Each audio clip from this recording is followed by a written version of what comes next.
Assalamualaikum warahmatullahi wabarakatuh.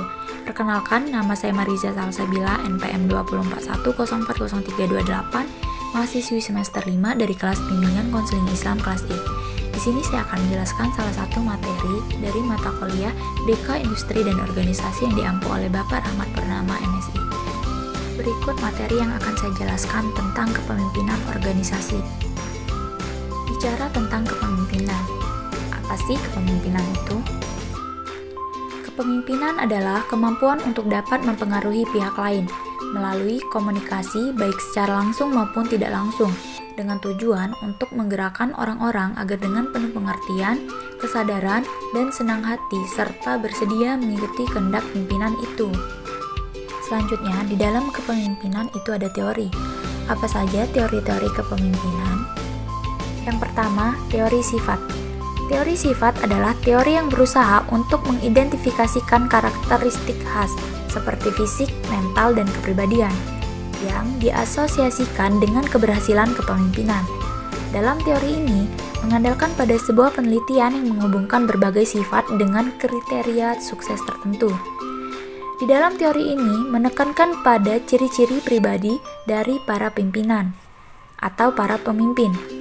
Dasar dari teori ini adalah asumsi bahwa beberapa orang merupakan pemimpin alamiah dan akan dianugerahinya beberapa ciri yang tidak dimiliki oleh orang lain.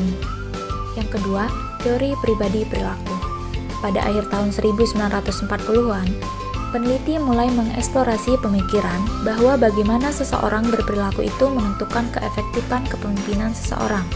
Daripada berusaha untuk menemukan sifat-sifat, mereka meneliti pengaruhnya pada prestasi dan kepuasan dari pengikut-pengikutnya. Yang ketiga, teori kepemimpinan situasional.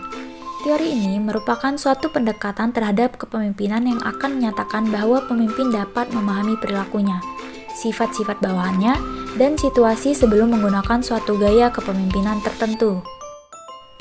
Selanjutnya, pengaruh kepemimpinan terhadap perilaku karyawan. Seorang pemimpin harus memiliki keterampilan untuk mempengaruhi atau menggerakkan perilaku orang lain sehingga mampu bekerja secara efektif dan efisien untuk mencapai tujuan organisasi. Seorang pemimpin dituntut untuk memahami perilaku-perilaku para karyawan yang menjadi tugas atau wewenang dan menggerakkan. Dapat disimpulkan bahwa kepemimpinan yang baik mampu meningkatkan perilaku kerja yang lebih baik. Semakin baik nilai-nilai kepemimpinan, maka perilaku kerja akan semakin baik. Hal ini sangatlah penting karena peran kepemimpinan sangatlah besar untuk memotivasi setiap anggota organisasi. Kemudian, kepemimpinan dalam perspektif Islam. Dalam Al-Quran, kepemimpinan diungkapkan dengan berbagai macam istilah. Yang pertama, konsep khalifah. Dalam kepemimpinan adalah sebuah gerakan keagamaan yang dipahami sebagai konsep tentang kenegaraan yang berdasarkan syariat Islam dan pemimpinnya disebut khalifah.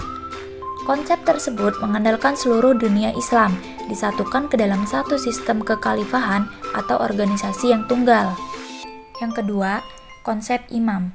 Konsep imam di sini mempunyai syarat memerintahkan kepada kebajikan sekaligus melaksanakannya, dan juga aspek menolong yang lemah sebagaimana yang telah diajarkan Allah juga dianjurkan. Yang ketiga, ulul amri. Istilah ulul amri oleh ahli Al-Quran Nazwar Samsu diterjemahkan sebagai funksionaris, orang yang mengemban tugas atau diserahi menjalankan fungsi tertentu dalam suatu organisasi.